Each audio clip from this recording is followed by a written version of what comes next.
first start, what do you think of ULI's presentation and their recommendations?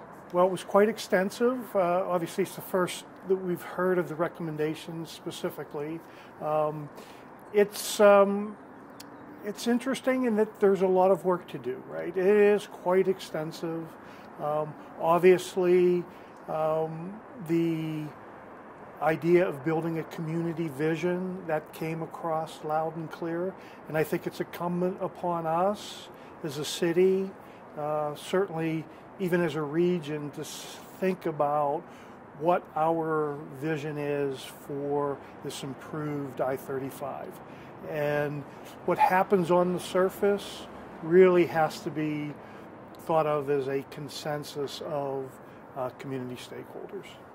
We heard a lot about urgency in the next 6 months. What are the next steps for the Downtown Austin Alliance to make the most of the opportunity? Well, what we heard today was we need a leadership group formed pretty quickly. The work that we've done leading up to the ULI panel coming to town, I think, sets us up nicely for that. We already have engagement from community leaders, and they're sitting around the table. For example, Dr. Burnett from Houston Tillotson is on our leadership group. She will continue to serve, I would certainly hope. And so building off of what we've already started to work on, I think, is advantageous. We have a consultancy team that's been helping us, well known in Texas, in the transportation world, if not in the world, and so looking to use those assets that we have available to us.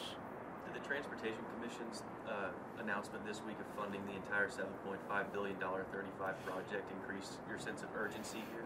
Oh, absolutely, because now that the highway is going to be funded, obviously there's steps toward that have to happen in April, but every indication is that the money is there to fill the gap, which means the highway's going to get built. And so there is an urgency now for us as a community to come together, because this is a once in a generation, maybe multiple generations, to do something that's right. I think the most important thing that we can do is we need to start.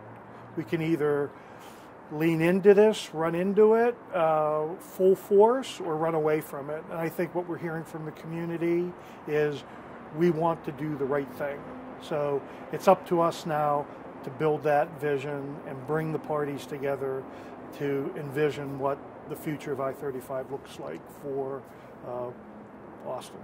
A big part of their presentation was cap and stitch, and they gave some examples of that in certain areas. But do you have any sense of the area where you'd like to do that?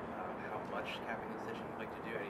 Any details? The panelists looked at key areas where they felt cap and stitch was could be valuable. Something that they addressed today that we hadn't really necessarily thought about was this idea of a boulevard. So we've been thinking east and west connections, which are very important, but also the northwest boulevard idea and making it more pedestrian friendly, safer for other modes of transportation, capturing some of the value that will be created in the development there. That is somewhat of a new concept that, at least for me, came to light today. The opportunity really to slow down traffic along those frontage roads. I know, most of us know if you travel those frontage roads, they are not safe. They're not safe if you're driving, if you're walking, if you're biking.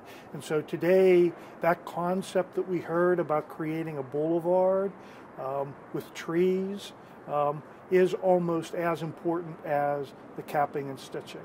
I think the other piece of it is, when you look at those key areas, like Palm Skull was talked about today, those historic elements of Austin that we really want to preserve, we'll take advantage of the entire area. Just don't think about the school itself, but how can we leverage the area immediately around that, but really make it more pedestrian safe and welcoming. And so that's something that the panel today said, and I think that's the work that we have to do as as a city, right? As a community, we need to figure out what's important to us and where we put those priority investments.